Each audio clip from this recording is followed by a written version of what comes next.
இன்றைக்கி வந்து ஃப்ரைடே என்ன செய்யலாம் அப்படின்னு யோசிச்சப்போ, எப்போயுமே வந்து பிரியாணி தான் செஞ்சுக்கிட்டு இருக்கோம். ஸோ கொஞ்சம் புதுசாக எதாவது செய்யலாம் அப்படின்னு யோசிச்சப்போ, சரி அரேபியன் மந்தி மாதிரி ஏதாவது ஒரு ட்ரை பண்ணலாம் சிம்பிளாக, நம்ம ஹோம்மேடு ஐட்டம்ஸ் வச்சு அப்படின்னு சொல்லி ட்ரை பண்ணது. ஸோ அதுக்காக ஃபஸ்ட்டு வந்து ஒரு 1.5 கிலோ கோழியை வந்து நல்லா வேக வச்சு அதோட சிக்கன் ஸ்டாக் நான் எடுத்து வச்சுட்டேன் ஃபஸ்ட்டே. அதுக்கப்புறமா அந்த வேக வச்ச அந்த கோழி இருக்கு இல்லையா, ஸோ அதில் வந்து மிளகாத்தூள், மஞ்சள்தூள், தனியாத்தூள், அப்புறம் வந்து லெமன் புழிஞ்சு அதை வந்து மேரினேட் பண்ணி அந்த வேக வச்ச அந்த கோழியில் வந்து தடவி அதை கொஞ்சம் ஒரு 1/2 hour வந்து நல்லா மசாலா செட் ஆகிற வரைக்கும் ஊற வச்சாச்சு. மசாலா வந்து நல்லா மிக்ஸ் பண்ணிவிட்டு கொஞ்சம் ரீஃபைண்ட் ஆயிலும் ஊற்றிட்டு அது நல்லா வந்து ஒரு 1/2 hour அந்த சிக்கன் வந்து நல்லா அந்த மசாலாவில் ஊறி வரணும். ஸோ அதை வந்து அப்படியே வச்சிடலாம். இதில் உங்களுக்கு இன்னும் கொஞ்சம் நல்ல ஃப்ளேவர் வேணும் அப்படின்னு ஃபீல் பண்ணுறவங்க தந்தூரி மசாலாவும் நம்ம ஆட் பண்ணிக்கலாம். நம்ம ஆப்ஷன் தான், நமக்கு எவ்வளோ ஸ்பைஸோ எவ்வளோ மசாலா அந்த இது தேவையோ நம்ம அதை ஆட் பண்ணிக்கலாம். அதுக்கப்புறம் மசாலா இது பண்ணி வச்ச அந்த சிக்கனை வந்து ஃப்ரை பண்ணுறதுக்கு ஒரு தவாவில் எண்ணெய் ஊற்றி அந்த சிக்கனை வந்து ஒன்று ஒன்றா வச்சு நம்ம ஃப்ரை பண்ணியாச்சு. அதுக்கப்புறம் மந்தி செய்ய ஸ்டார்ட் பண்ணிடலாம் அப்படின்னு சொல்லிட்டு ஒரு கடாயில் ஆயில் விட்டு, அப்புறம் பட்டை, கிராம்பு, ஏலக்காய், அதுக்கப்புறம் 2 ட்ரை லெமன்ஸ் இல்லைன்னா உங்கள்கிட்ட எலுமிச்சைப்பழம் இருந்துச்சுன்னா அதை வந்து அப்படியே கொஞ்சம் அந்த சாரை மட்டும் புழிஞ்சு எடுத்துகிட்டு அதை நம்ம அப்படியே பச்சையாகவும் போடலாம், கொஞ்சம் லைட்டாக ஃப்ளேவர் இருக்கும். பட் காஞ்ச லெமன் இருந்தால் அதை போடுங்க, அது ரொம்ப பெஸ்ட்டு. அதுக்கப்புறமா ஒரு 2 ஆனியன் கட் பண்ணி அதில் நீளமாக கட் பண்ணி அதில் போட்டாச்சு. ஆனியன் ரொம்ப வதங்கணும்னு தேவையில்லை, லைட்டாக வதங்கினாலே போதும் அதுக்கு. அதுக்கப்புறமா இதில் வந்து ஒரு 3 மிளகா மட்டும் நான் போட்டுக்கிட்டேன், பச்சை மிளகா ஒரு ஃப்ளேவருக்காக போட்டிருக்கேன்.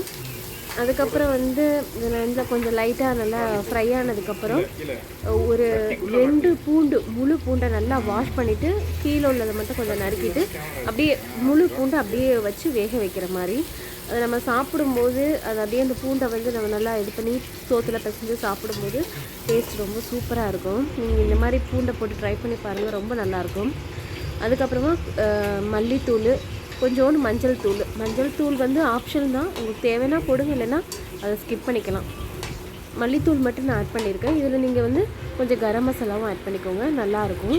ஸோ அதுக்கப்புறம் வந்து நம்ம எடுத்து வச்சுருக்கோம் இல்லையா சிக்கன் ஸ்டாக்கு, அதை வந்து நம்ம ஊற்றிக்கலாம்.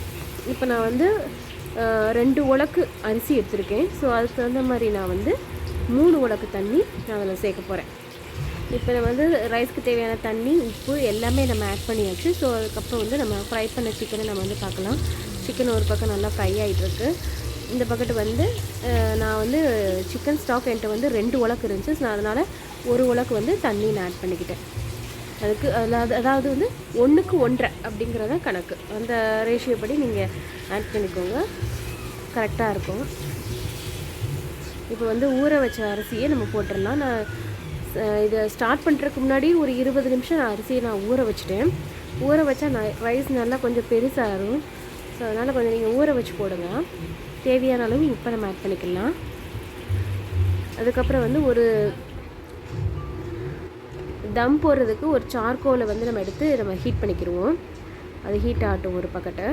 இப்போ நம்ம ஃப்ரை பண்ணி வச்சுருக்க சிக்கனை நம்ம தம் போடுற ஸ்டேஜுக்கு நம்ம ரைஸும் ரெடி ஆகிடுச்சு. ஸோ இப்போ நம்ம வந்து எல்லாத்தையும் நம்ம தம்போட ரெடி பண்ணிடலாம்.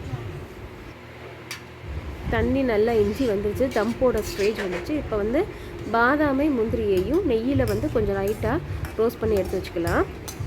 இப்போ ஃபஸ்ட்டு வந்து நம்ம ரோஸ்ட் பண்ணி வச்ச பாதாம் முந்திரியை நம்ம போட்டுக்கிட்டு, அதுக்கப்புறம் நம்ம ஃப்ரை பண்ணி வச்சுருக்கோம் இல்லையா சிக்கனு, அதை வந்து அந்த லேயர் ஃபுல்லாக மேலே டாப் லேயர் ஃபுல்லாக நம்ம அடுக்கிடலாம்.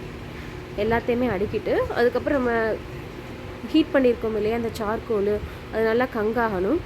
நடுவில் வந்து கொஞ்சோண்டு இடம் விட்டு அந்த சார்கோலை வச்சு அதை நம்ம வந்து அப்படியே தம் போட்டால் நம்மளோட சிக்கன், சிம்பிளான ஒரு சிக்கன் மந்தி ரெடி ஆயிடும்.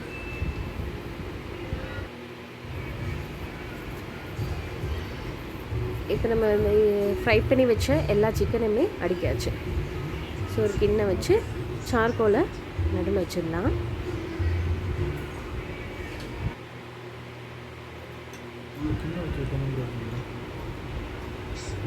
இப்போ இதில் வந்து புகை வரணும் இல்லையா, ஸோ அதனால் வந்து இந்த சார்கோலில் கொஞ்சோண்டு நான் ஒரு ஸ்பூன் கீ ஆட் பண்ணிக்கிறேன். வச்சுட்டு அதை அப்படியே அந்த புகை வரும்போது நல்லா க்ளோஸ் பண்ணிடணும், டைட்டாக நல்லா க்ளோஸ் பண்ணிடணும். அந்த புகை வந்து வெளியே ஏறக்கூடாது.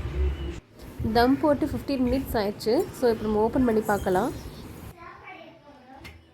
இப்போ நம்மளோட சிக்கன் மந்தி ஒரு 15 மினிட்ஸ்க்கு அப்புறம் நல்லாவே ரெடி ஆயிடுச்சு. ஸோ சார்கோலை ரிலீவ் பண்ணிவிட்டு சிக்கனையும் தனியாக ஒரு பிளேட்டில் செப்பரேட் பண்ணிவிட்டு நம்ம ரைஸை வந்து உதுத்து விட்டுறணும்.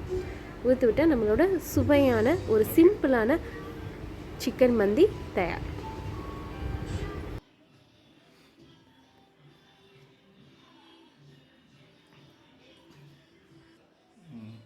ஓகே,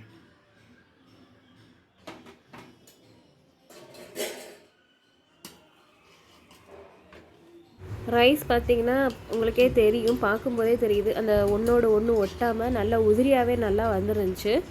இப்போ நம்ம பிளேட்டில் சர்வ் பண்ணி வீட்டில் உள்ளவங்களுக்கு நம்ம கொடுக்கலாம். அது டேஸ்ட் எப்படி இருக்குன்னு சொல்லுவாங்க பாரு.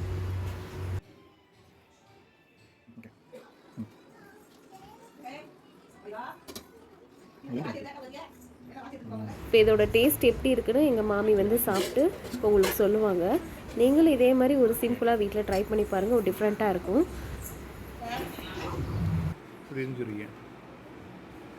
எப்படிமா இருக்கு? ஓகே. இந்த மந்தியோட ஸ்பெஷலே வந்து இந்த லெமன் தான். ஆக்சுவலி அந்த ட்ரை லெமன் அதுதான் ஒரு ஃப்ளேவர் கொடுக்கும். ஓகே, இந்த வெள்ளைப்பூடு வந்து நம்ம அடிஷ்னலாக போட்டது நல்லா வந்துருக்கு சூப்பராக. இந்த வெள்ளைப்பூடு பிக்கும்போதே பாருங்களேன், நல்லா சாஃப்டாக மாவு மாதிரி செமையாக இருந்துச்சு அந்த ஃப்ளேவர். ட்ரை பண்ணி பாருங்கள், என்ஜாய் பண்ணுங்கள்.